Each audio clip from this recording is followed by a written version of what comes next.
พระศาสนาอันเป็นมรรคาตถาคตเจ้า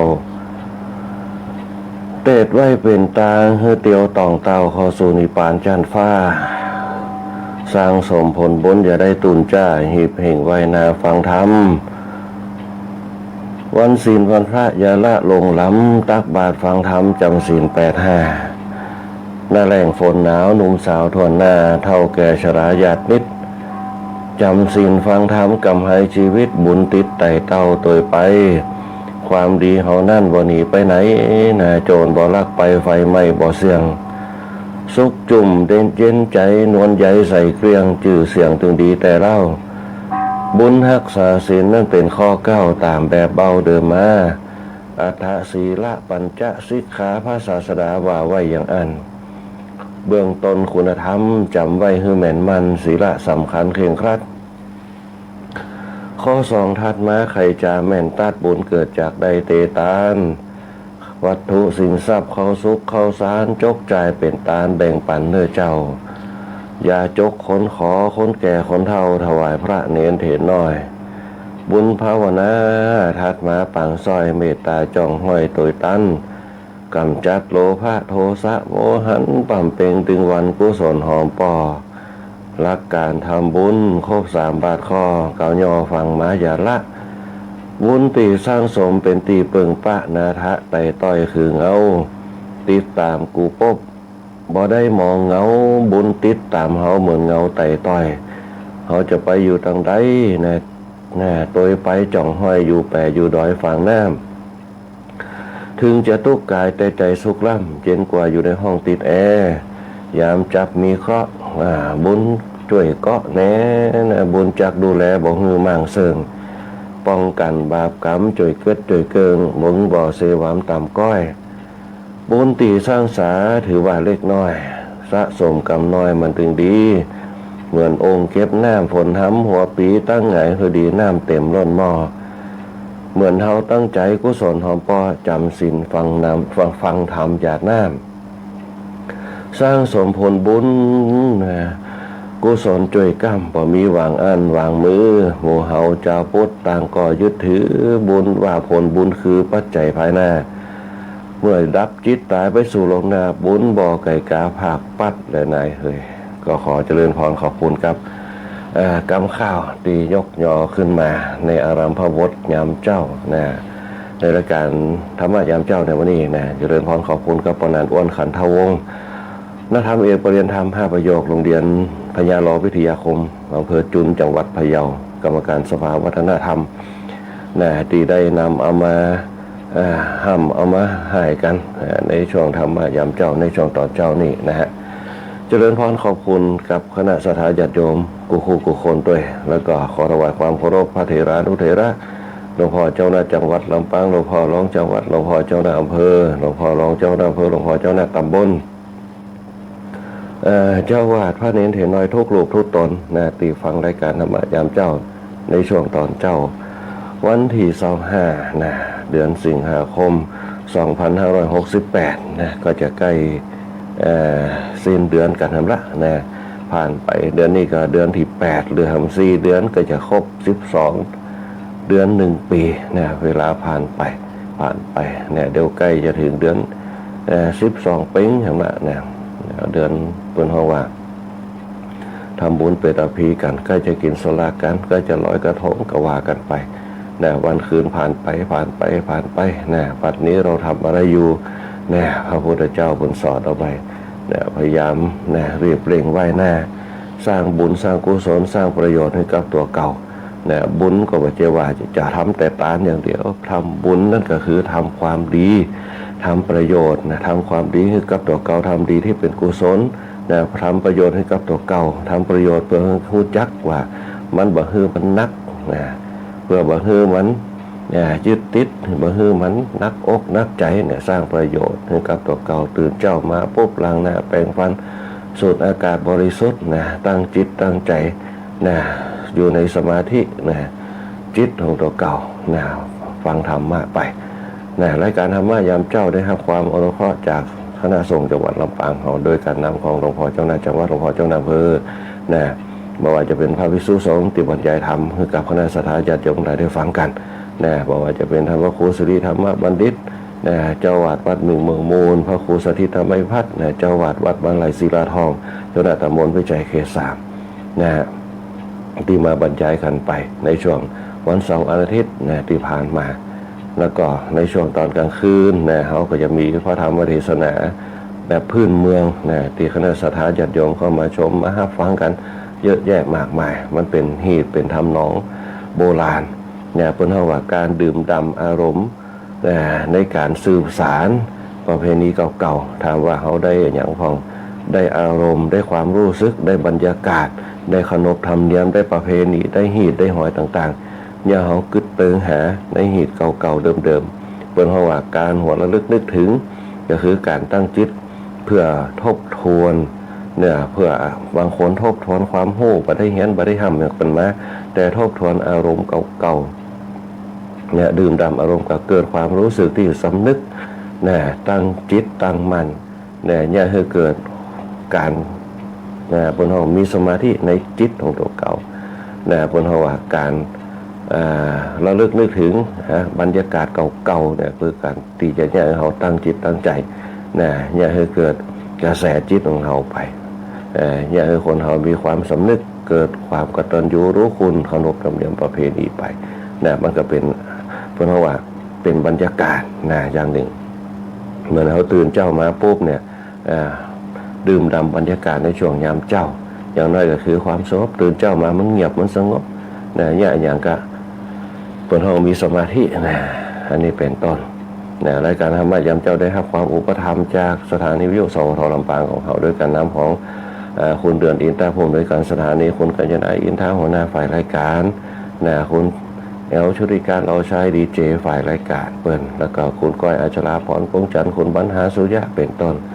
แล้วก็ทางฝ่ายช่างเขาจะมีหัวหน้าประสานทีมทองคุณแหลมเพชรอันตาแสงคุณปูเพียงพงศ์สิทธิแสนช่างต่อเป็นต้นตีขอบคุมภาพขอบคุมเสียงกับหมู่เขาทั้งหลายได้ฟังกันขอเจริญพรขอบคุณมาณที่นี้ตัวอีกด้านหนึ่งก็จะเป็นคณะสัตยาญาติโยมเขาตีลืมบ่ได้ตีมาตั้งหน้าดาฟังการตั้งฌานของตัวเก่า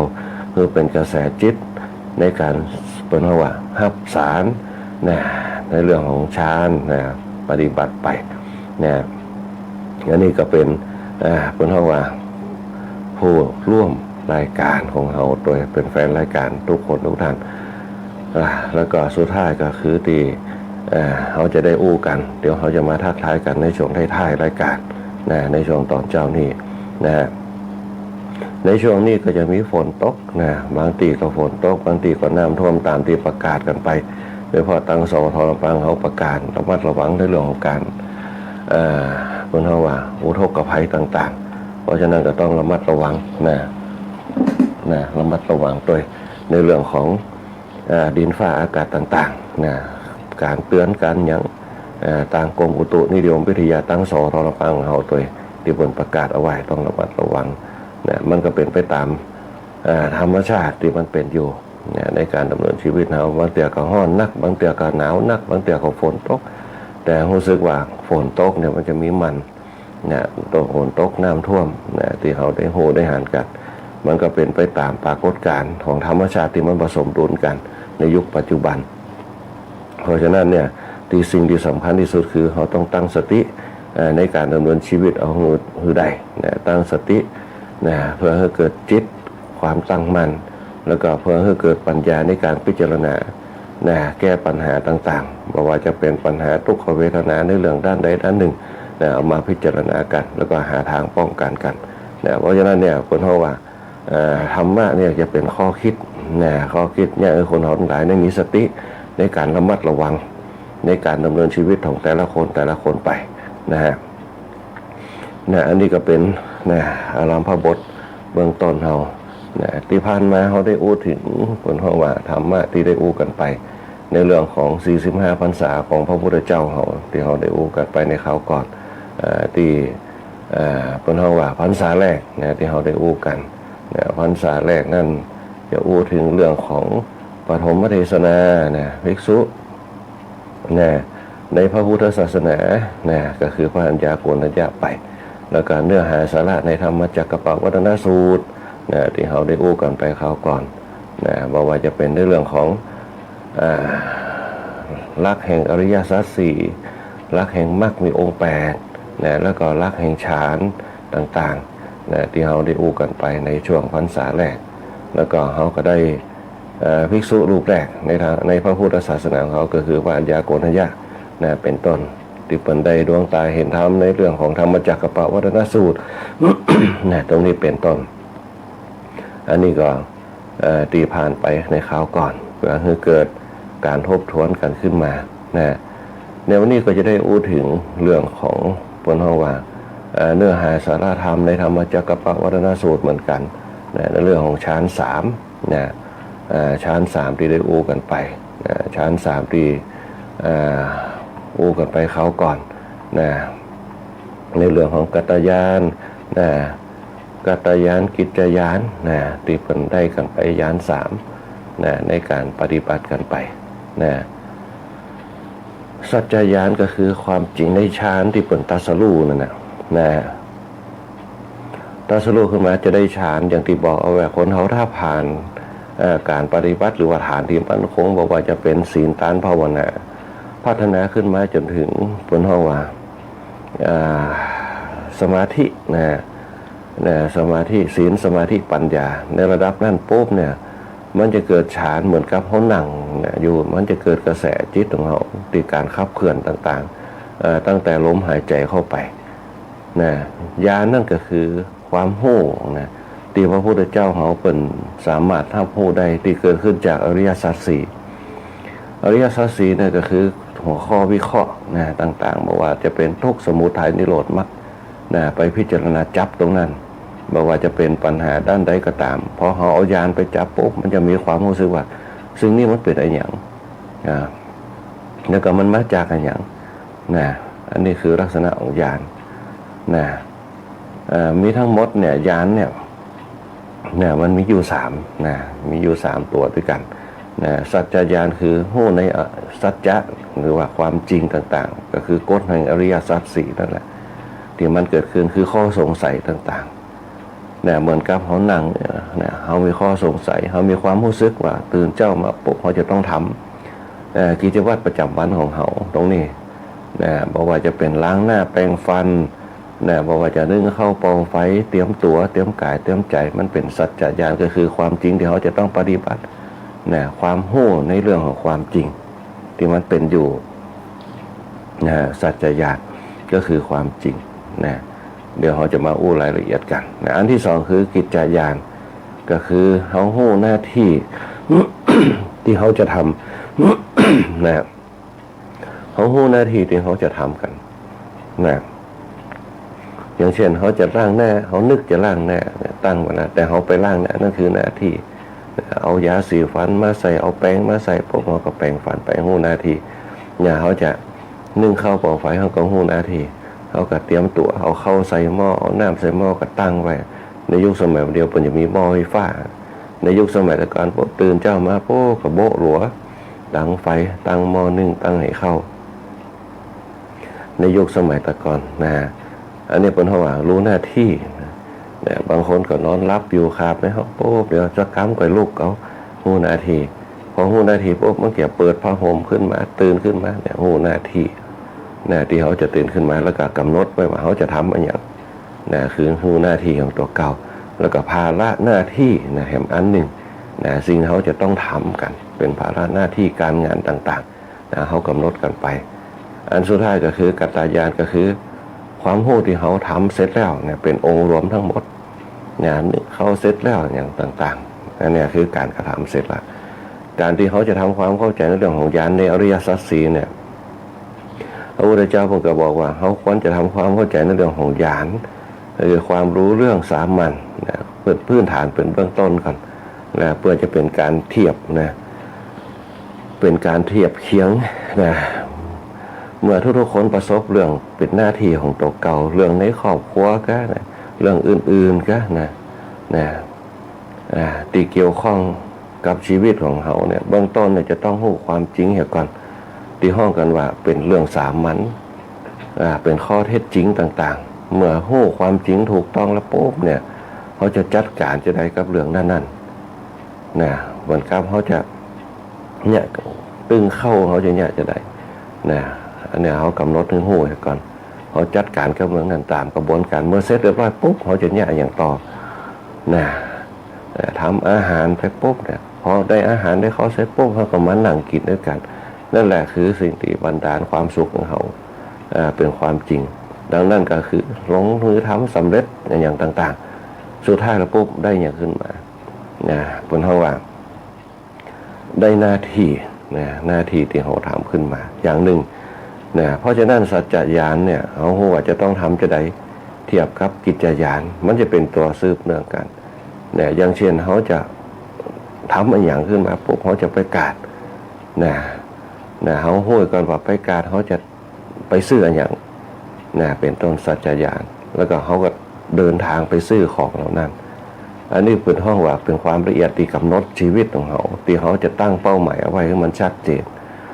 กิจญาณคือว่ารู้ว่าทำรู้ว่าหน้าที่ในการกระทำเขาจะเนี่ยจะได้ให้มันเป้าหมายสำเร็จตรงนั้นเขาก็ไปทำตามหน้าที่ตรงนั้นเขาจำกำหนดไปซื้ออย่างเขาจะซื้อพักเขากับกำหนดกิจของเขาไปซื้อพักเขารวมกันเขาจะซื้อพักซื้อจีนซื้ออย่างต่างๆเอามาทำกับเข้าขึ้นมาอันนี้เป็นห้องว่ากัตยาน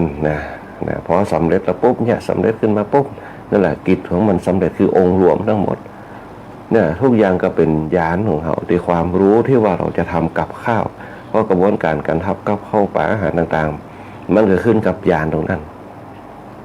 ทำไปประจำปุ๊บมันก็จะเป็นพฤติกรรมของเขาอันนี้เป็นห้องญาณคือความรู้ในสิ่งที่เรากระทำเหมือนกับเขาจะ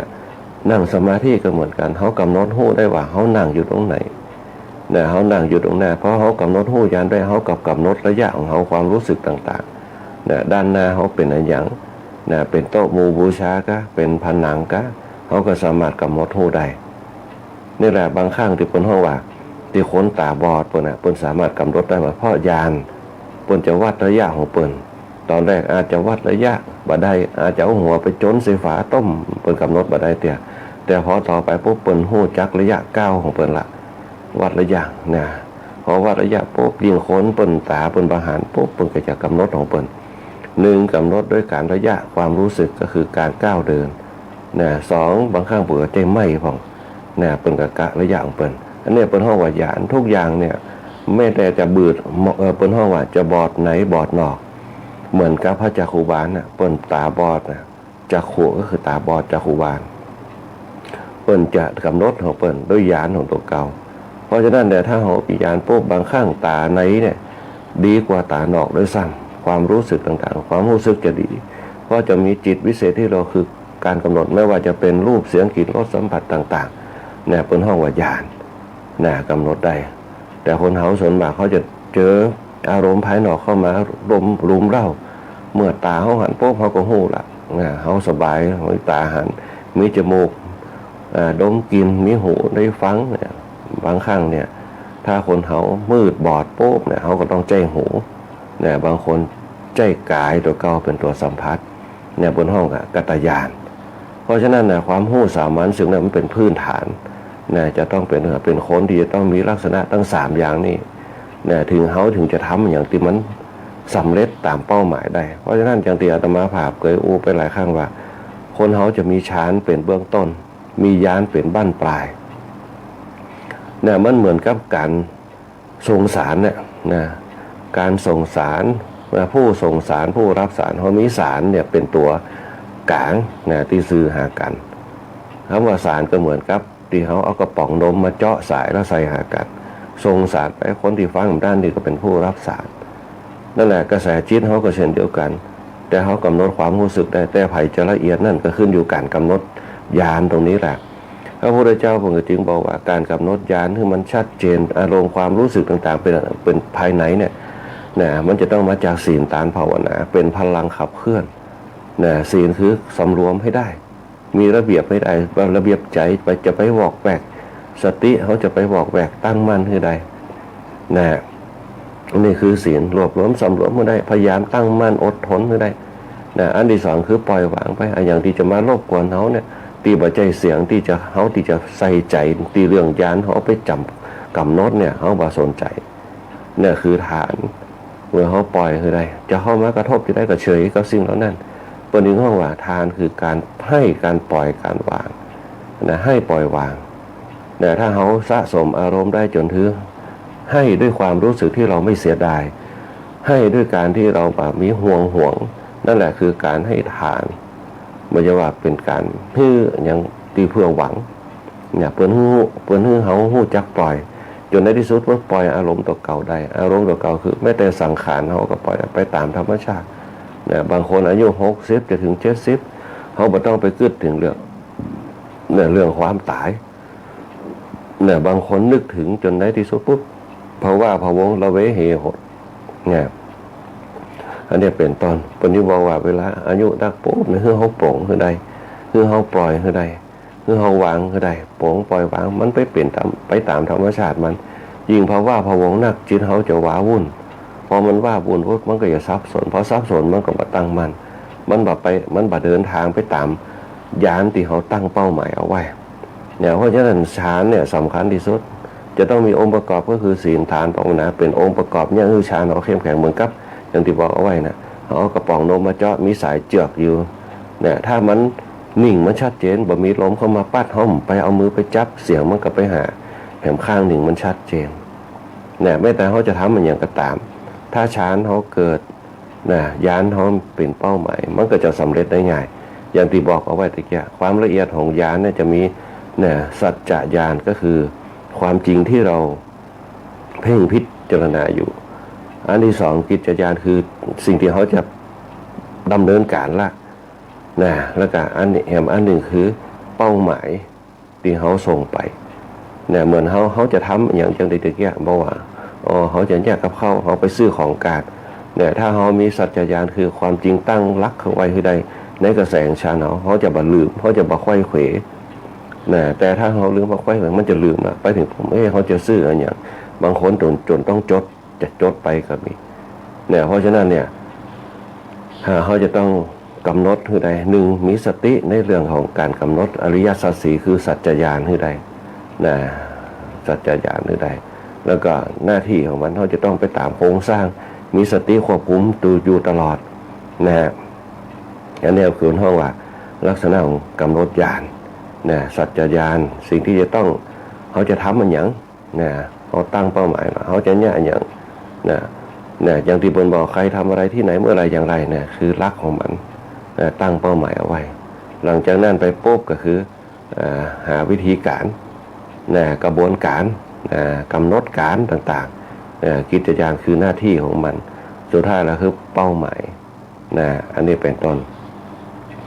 แต่ทั้งหมดทั้งมวลเนี่ยมันก็ต้องขึ้นอยู่กับอย่างที่บอกคืออริยสัจสี่เนี่ยคือบทวิเคราะห์วิจัยต่างๆนะอริยสัจสี่เนี่ยจะต้องเอามาเป็นองค์ประกอบมนุษย์คนเขาทั้งหลายเนี่ยจะมีอริยสัจสี่อยู่ในตัวอยู่แล้วชอบสงสัยชอบเสาะหาชอบเป็นห้องแสวงหานะเพราะฉะนั้นคนไทยเนี่ยเป็นเมืองพุทธสังเกตพอง่ายๆเขาจะมีการดัดแปลงอย่างเนี่ยติดต่างชาติเขายอมรับนับถือเพราะเขามีพื้นฐานชาวพุทธเขานะหลักและเหตุผลนะดัดแปลงได้หมดจนต่างชาติเป็นยอมรับนะเพราะอย่างพอนะมีสารตั้งต้นก็คือสารเนี่ยเขาทำได้หมดเนี่ยแม้แต่ออกแบบรถออกแบบอย่างต่างๆตีต่างชาติเป็นยอมรับนับถือเขาแม้แต่ทำกสิกรรมนะแม้แต่ปลูกผลไม้เนี่ยจะได้เนี่ยทั้งที่เขามีแต่กสิกรรมกับเกษตรกรรม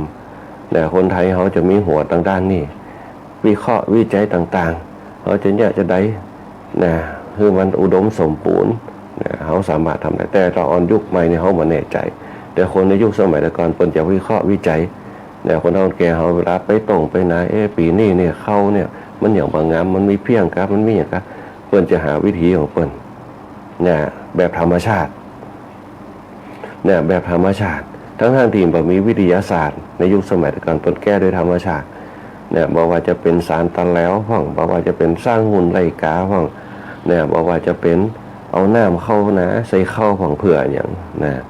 ควรจะมีธรรมชาติเป็นตัวบำบัดของมันใจกำกฎเกณฑ์ของธรรมชาติทั้งนั้นนี่แหละเป็นเพราะว่ากฎแห่งอริยสัจสี่หลักและเหตุผลเนี่ยเราหาสาเหตุมันก่อน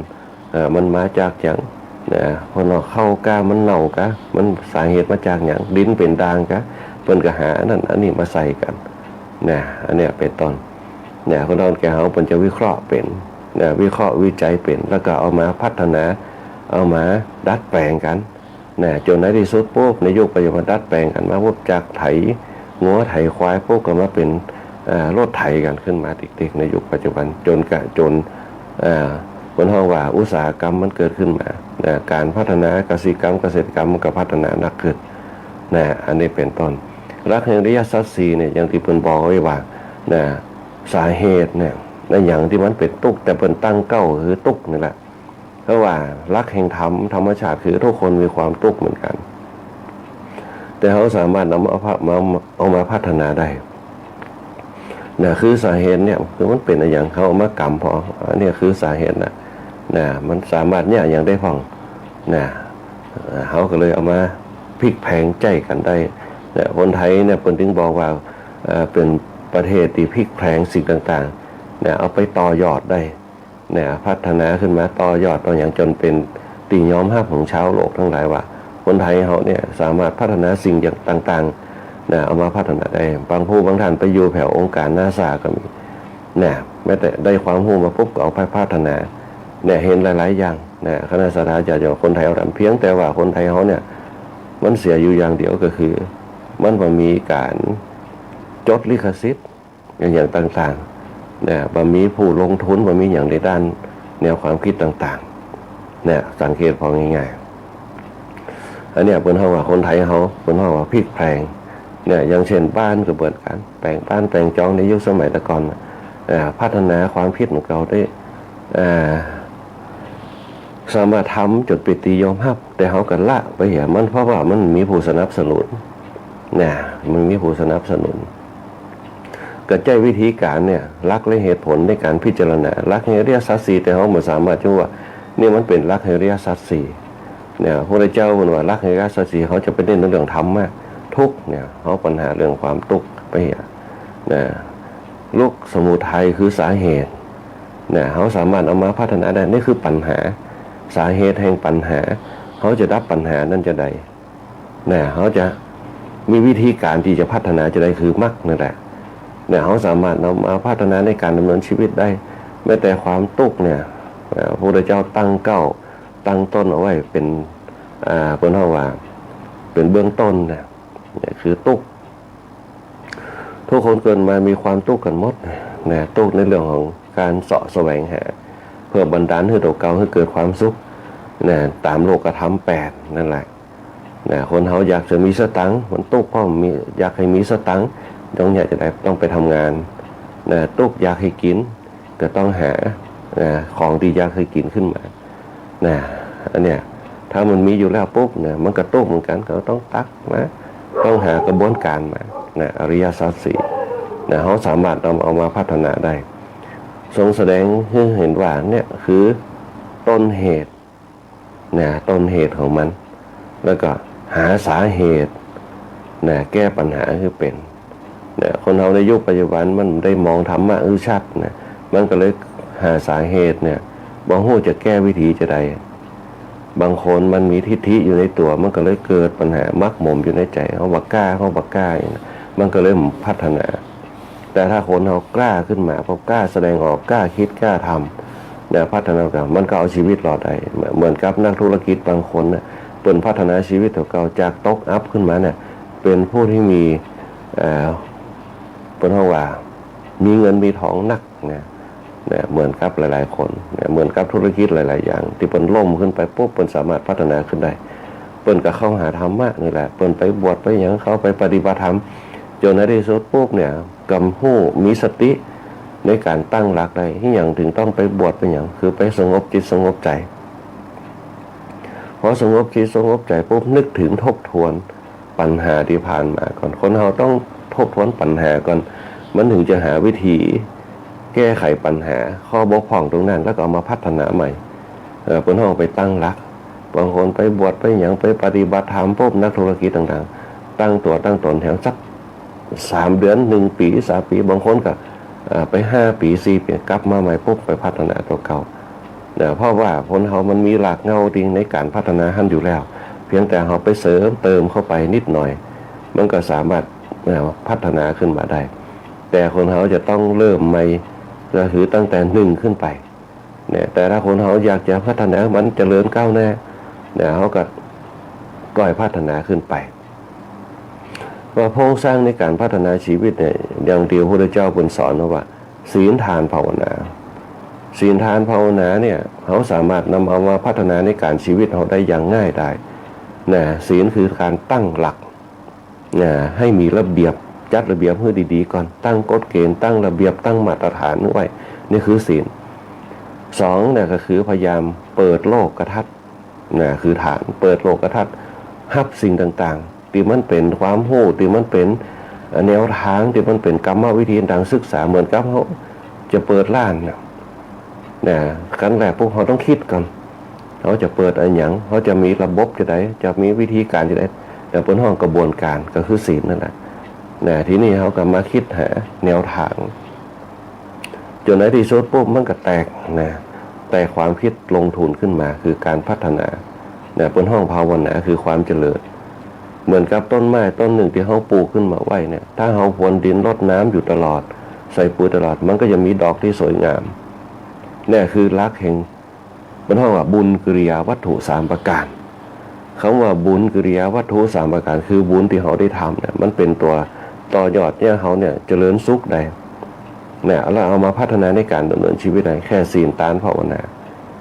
ศีลทานภาวนาเนี่ยมันจะพัฒนาขึ้นไปสู่ศีลสมาธิปัญญามันจะเป็นหลักเงาที่ใหญ่ขึ้นมาในที่สุดปุ๊บเนี่ยมันกับแผ่กิ่งก้านสาขาเนี่ยเกิดความร่มเย็นก็คือสมถะวิปัสสนาเข้าสู่นิพพานได้นิพพานคืออย่างคือความดับทุกข์ต่างๆเหมือนกับเขาประสบความสำเร็จแล้วปุ๊บย้อนกลับไปตั้งหลังโอ้กว่าเขาจะผ่านมาได้เนี่ยเขาตุกมาก่อนเนี่ยกว่าจะตุกมาก่อนเพราะอย่างหนึ่งอดกินอดเก็บเพื่อให้อนาคตที่มันสบายย้อนกลับไปนั่นแหละคือนิพพานคือความดับทุกข์ทั้งหลายเพราะเนี่ยที่เขาเก่งกล้าหน้าบานมีเงินทรัพย์สินสะสมไว้เพราะอย่างเพราะเขาตุกเขาอดทนมาก่อนเริ่มต้นมาจากศีลทานภาวนาสะสมมาแล้วก็มาพัฒนาเดี๋ยวเก่าเก็บสะสมเอาไว้เขาจะทำอย่างเขาก่อยอดเอาเขาก่อยอดเอาเพราะคนเขาถ้ามันปฏิบัติมาแล้วปุ๊บเนี่ยมันจะมีจิตสำนึกอดเอาแล้วก็มีระยะเวลากำหนดการเป้าหมายก็คือฌานกับญาณตรงนี้คนเขาถ้ามีกระแสดีๆอดทนอดกั้นเขาจะบอกวันไหวเขาจะบอกแวกบอกแวกบางคนเก็บมาได้กึ่งต่างได้เงินมากึ่งต่างจะมาถึงเป้าหมายระยะเวลาเดียวเอาไปซื้อนั่นไปผ่อนนั่นผ่อนนี่ก็เลยล่มเหลวพอล่มเหลวปุ๊บเนี่ย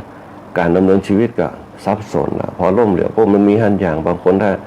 เนี่ยนั่นอย่างนี้ในช่วงกลางคันถ้ามาครบตามกำหนดมันจะค่อยเขวมันก็เดือดร้อนมันก็จักหน้าไปถึงหลังนั่นแหละคือเรื่องว่าถ้าเขากำหนดไปตามเป้าหมายได้แล้วก็เขาก็ตัดสินใจทำสิ่งเหล่านั้นตามเป้าหมายเป็นอย่างไป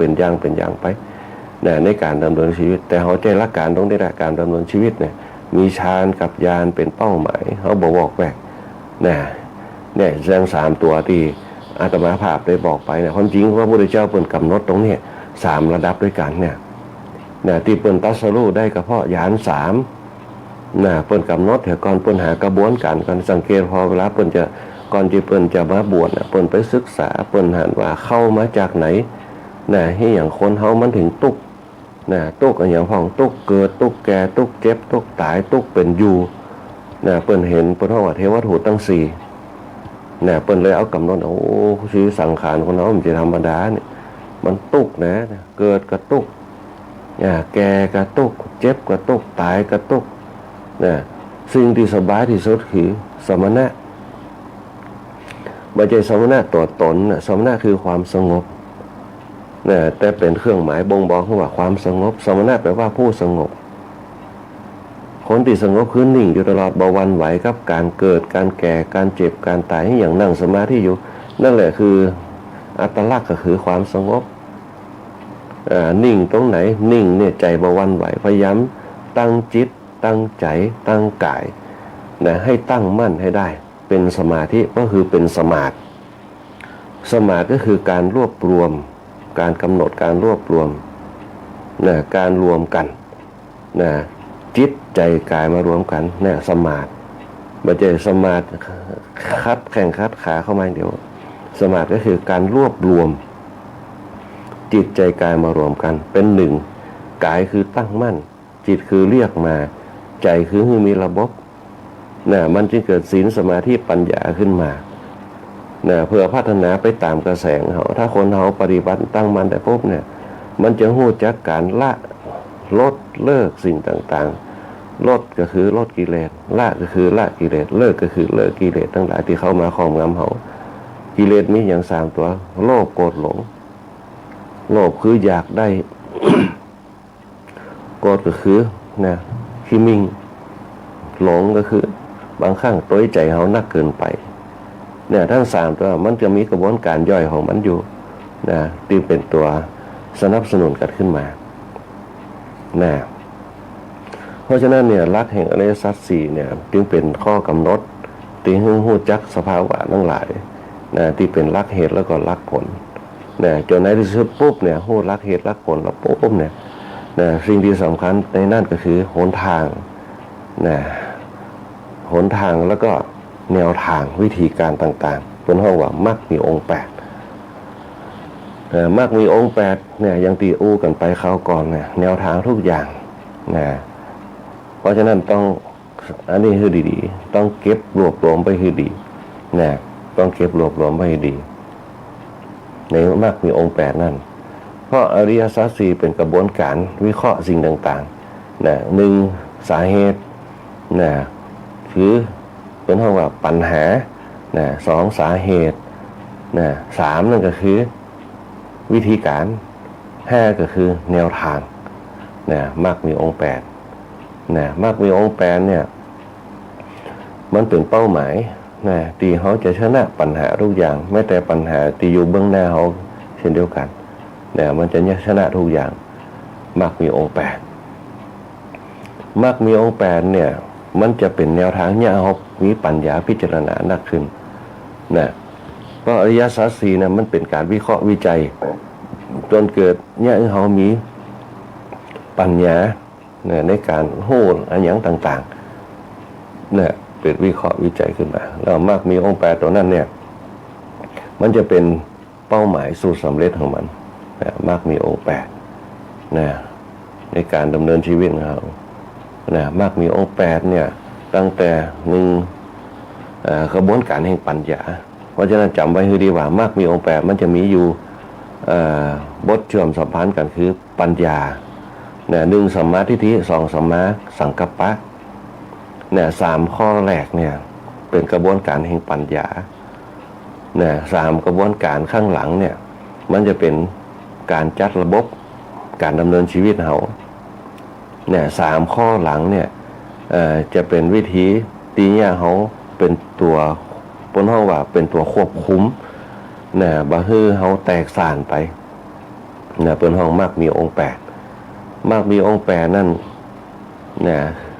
สองข้อแรกเป็นห้องว่าปัญญาในการที่จะพิจารณาต่างหนึ่งนะสัมมาทิฏฐิสองสัมมาสังกัปปะนะมีความคิดมีความเห็นนะมีกำกึศนะมีตั้งใจมีความคิดก็ว่าได้นะความคิดในสิ่งที่มันเป็นเป้าหมายสู่สำเร็จต่างๆที่เขาจะทำนะความจริงอาตมาภาพอย่างที่บอกว่าคนท้องแก่เขามีมดในมรรคแปด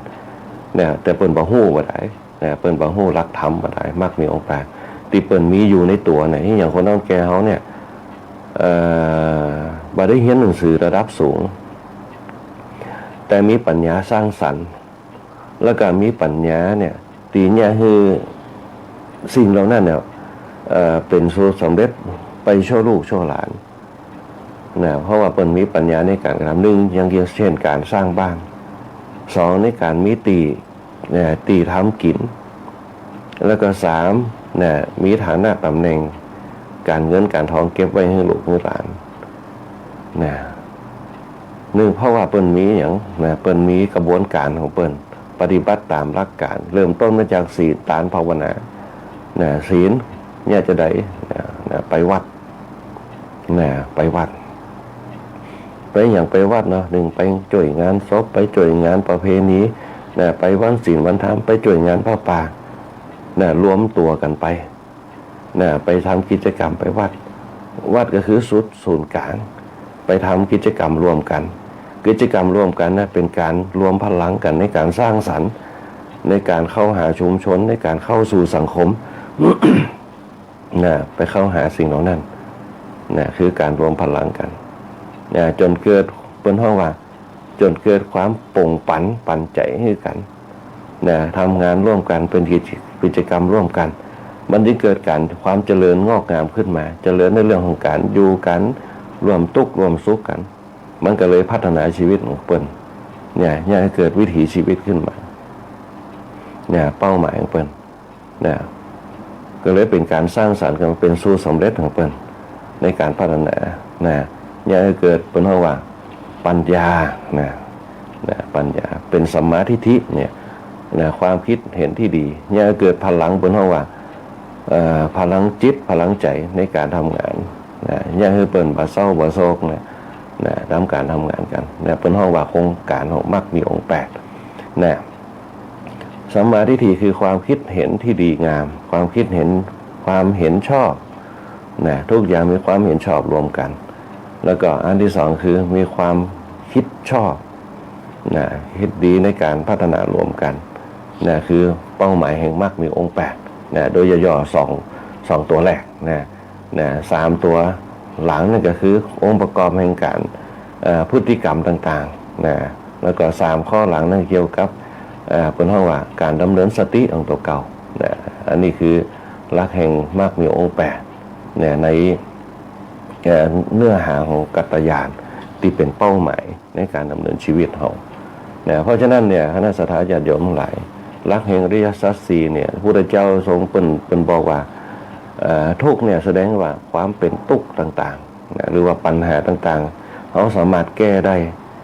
โดยหาสาเหตุมันว่ามาจากอะไรอย่างแล้วมีศีลเนี่ยเป็นองค์ประกอบมีทานเป็นองค์ประกอบมีภาวนาเป็นองค์ประกอบในการดำเนินชีวิตจนในที่สุดปุ๊บคนเขาเนี่ยซึมซับเข้าสู่จิตใจเป็นเพราะว่าคนดีมีศีลธรรมมันก็จะคือป่งใจกันจิตและก็สติจะคิดอยู่ตลอดเลยแล้วว่า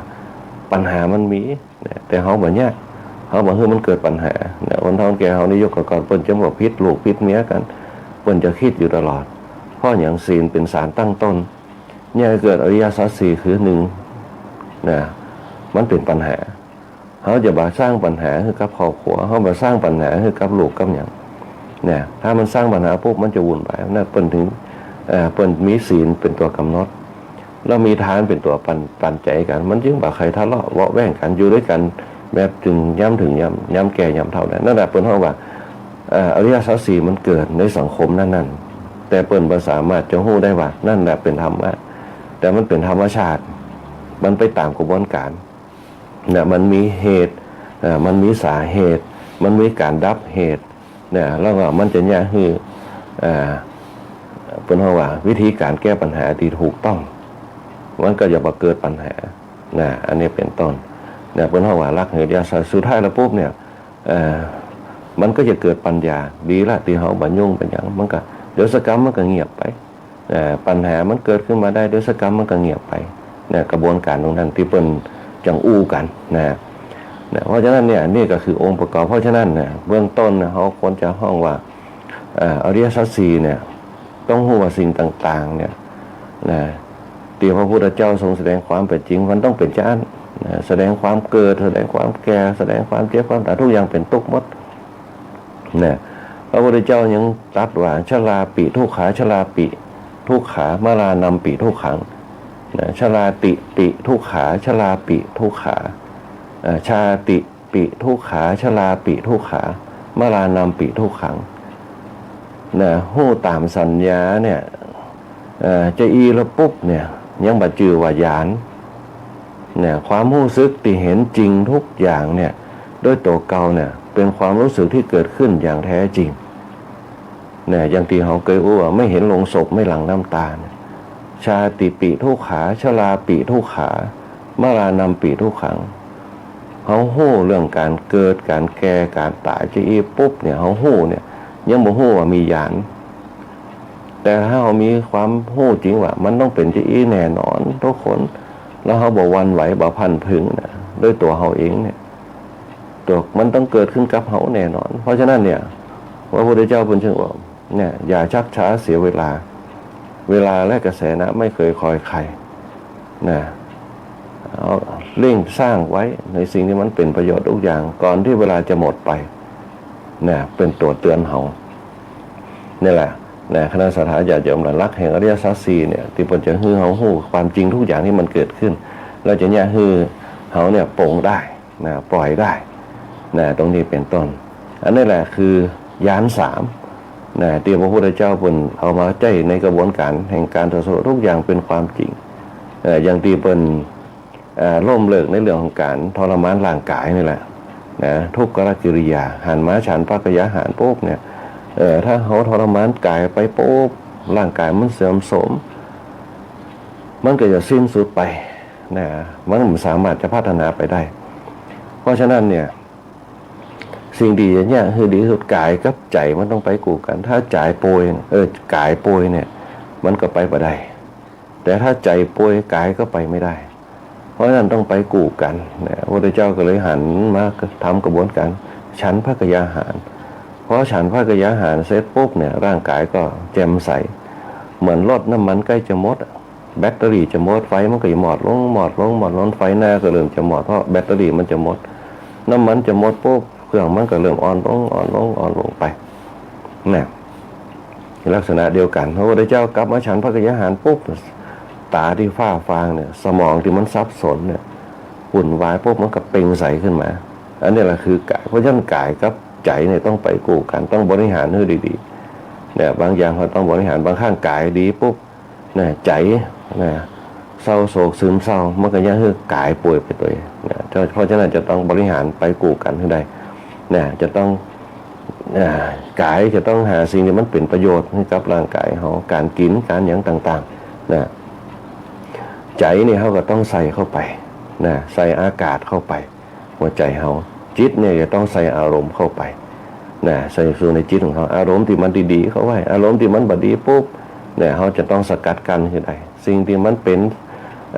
โลกธรรมแปดทั้งหลายที่มันเข้ามาสู่จิตของเขาเนี่ยเขากับสกัดกั้นเอาไปได้รับได้แต่อย่าซึมซับห้ามไว้แต่เขาบ่ซึมซับเข้าไปก็เข้าไหนได้หมดทุกสถานการณ์แต่เขาบ่ซึมซับแต่เขาจะมีเซนเซอร์ของเขาคืออริยสัจสีเนี่ยเป็นตัวเซนเซอร์มันเป็นปัญหาเนี่ยมันเกิดมาจากจะเอี้ยแล้วก็เฉยๆกับมันไปเนี่ยเพราะฉะนั้นเนี่ยจำกัดสิ่งต่างๆที่มันเป็นปัญหาที่มาจากตัวเขาเนี่ยเอาไว้ข้างนอกเนี่ยคือจิตเขาเนี่ยตั้งไหนเนี่ยโดยจิตที่มีสติอยู่ตลอดเวลาคือมันมีความรู้สึกว่าอันเนี้ยอารมณ์ที่ไม่น่าใคร่อารมณ์ที่มันน่าใคร่ต่างๆเขาบาซึมซับเข้าไปถ้าเขาทำได้จีปุ๊บเนี่ยอันนี้เป็นห้องว่าอย่างน้อยก็คือเขาสามารถเนี่ยคือจิตเขาสะอาดขึ้นมาได้นี่แหละคือทั้งสามอย่างญาณทั้งสามอย่างที่พระพุทธเจ้าเป็นเอามาแจ้งเป็นแนวทางเบื้องต้นในการตรัสรู้อนุตตรสัมมาสัมโพธิญาณทั้งสามตัวสุดท้ายแล้วปุ๊บเนี่ยเปิ้นก็ได้พ้นจากสภาวะตรงนั้นแล้วก็บรรลุอนุตตรสัมมาสัมโพธิญาณได้เพราะฉะนั้นเนี่ยคณะสัตยาญาติโยมทั้งหลายนี่ก็คือแนวทางที่ได้นำเอามาอู้กันในเรื่องของการตรัสรู้ของพระพุทธเจ้าเขาเนี่ยในเขาต่อไปปุ๊บเขาจะอู้ถึงเรื่องของเป็นห้องว่าหลักธรรมหลักธรรมที่พระพุทธเจ้าเนี่ยเอามาสอนหลักธรรมในเนื้อหาต่างๆในธรรมจักรกับปวัตตนสูตรตัวในเนื้อหาสาระต่างๆเอาไว้อู้กันจะอยากจะได้ให้มันรู้แจ้งเห็นจริงอย่างที่บอกเอาไว้หน้าที่ของธรรมะทั้งหลายที่เอามาขจัดเขาเนี่ยสามารถเอามาเป็นข้อคิดในการดำเนินชีวิตเขาได้เป็นห้องว่าธรรมะที่เป็นบทสรุปทั้งหลาย นะฮะวันนี้ก็เหลือไปดูเวลาเหลือเวลาแห่ง5 นาทีก็ขอยุติเปิ้นเฮาว่าธรรมะเปิ้นเฮาว่า45พรรษาแรกเอาไว้แต่เพียงเท่านี้ก่อนในเนื้อหาสารธรรมในธรรมจักรกปวัตนสูตรนะโดยละเอียดในวันนี้ก็ขอเจริญพรอนุโมทนากับคณะสัตยาญาติโยมทั้งหลาย